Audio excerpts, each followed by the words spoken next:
Alright, guys. I am recovering from we'll go ahead and use the word fantastic. One fantastic week.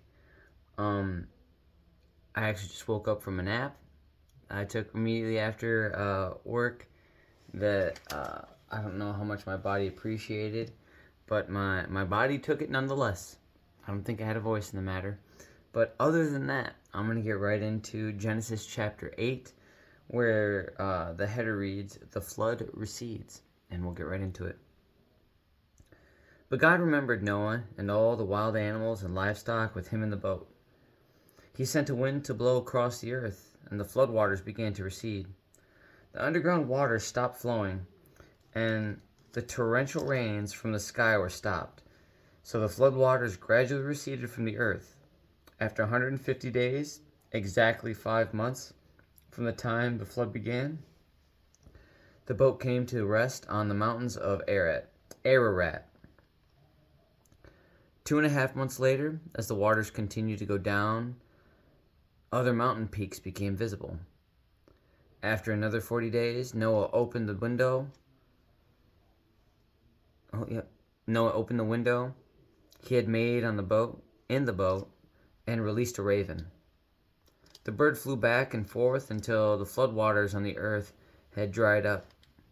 He also released a dove to see if the water had receded and it could find dry ground. But the dove could find no place to land because the water still covered the ground. So it returned to the boat, and Noah held out his hand and drew the dove back inside. After waiting another 7 days, Noah released the dove again. This time the dove returned to him in the evening with a fresh olive leaf in its beak. Then Noah knew that the flood waters were almost gone. He waited another 7 days and then released the dove again. This time it did not come back.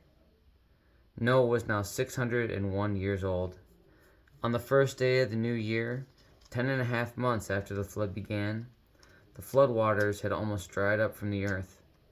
Noah lifted back the covering of the boat and saw that the surface of the ground was drying.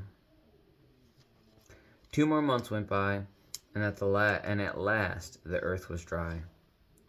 Then God said to Noah, leave the boat, all of you, you and your wife and your sons and their wives. Release all the animals, the birds, the livestock, and the small animals that scurry along the ground, so they can be fruitful and multiply throughout the earth." So Noah, his wife, and his sons and their wives left the boat, and all the large and small animals and birds came out of the boat, pair by pair. Then Noah built an altar to the Lord, and there he sacrificed as burnt offerings the animals and birds that he had been approved for that purpose. And the Lord was pleased with the aroma of the sacrifice and said to himself, I will never again curse the ground because of the human race. Even though everything they think or imagine is bent toward evil from childhood, I will never again destroy all living things. As long as the earth remains, there will be planting and harvest, cold and heat, summer and winter, day and night. That's the end, guys. So, that was the end of chapter 8. And again, when I think of Genesis, the one thing I can't get out of my mind is our understanding of our own history. I always get, what's the word I want to look for? I've been short on words, guys. I've been doing so much talking that I feel like all my words are escaping my mind. I've always been very interested at the attempt at understanding our history and people that make bold statements as far as the Earth's appearance, its age, evolution. There's so many things that are beyond the scope of mere human observance that it's difficult to wrap my head around Genesis, but it's also difficult to wrap my head around the things that would disagree with Genesis that were taught in school, as far as how many years old the earth is, and how, as far as all these things, and the things that might lead us to doubt God or his creation, but not simply understanding the greatness in his creation and how he can instill age in something he just made. He didn't say he made a boy. He didn't say he made a baby. He said he made a man. Same thing with woman. And even something as simple as what came first, the chicken or the egg? Even in my mind, I would assume you would have to make the chicken, because how else would you be able to hatch the egg? And so it's like little things like that that just constantly plague my mind. Little silly questions. And some people don't think they're silly, but other people see simplicity in the question and still struggle with whether or not it's true. And that's where I'm at sometimes with Genesis. There's just so many beautiful, wonderful things happening in it, and some scary, terrible things happening in it, that there's so much that we just don't know about. Even with the explaining of all these things, and I believe them to be fact.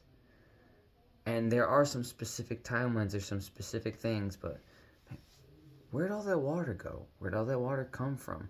How could it possibly have filled up the earth so much and the water be so displaced all over the earth that it could flood even up to the mountaintops? And if they did that, how did they survive the temperature? Would they not have been so high in the atmosphere that it would have been difficult to breathe for 150 plus days? But again, that's only my finite mind. I don't understand a lot of that. And because I like to search for truth and understanding, I'm not always promised that. And when I do feel like I've reached some type of understanding, it's almost like just not even an understanding. It's almost like just contentment. So, okay, I understand. That kind of makes sense. I think I get that. And I'm just like, okay with it. But it's not like an understanding as if I could recreate it. And so there's always going to be that lack, at least while I'm in this body. And I understand that. And I'm okay with that, because I look to walk in the Spirit. That's what I truly want. I want to let Jesus take the wheel and move on from that. But be that as it may, that was chapter 8 of Genesis. Tomorrow I'll read chapter 9, where the header reads, Repopulating the Earth. God confirms his covenant. And so, on that note, have a good night. God bless.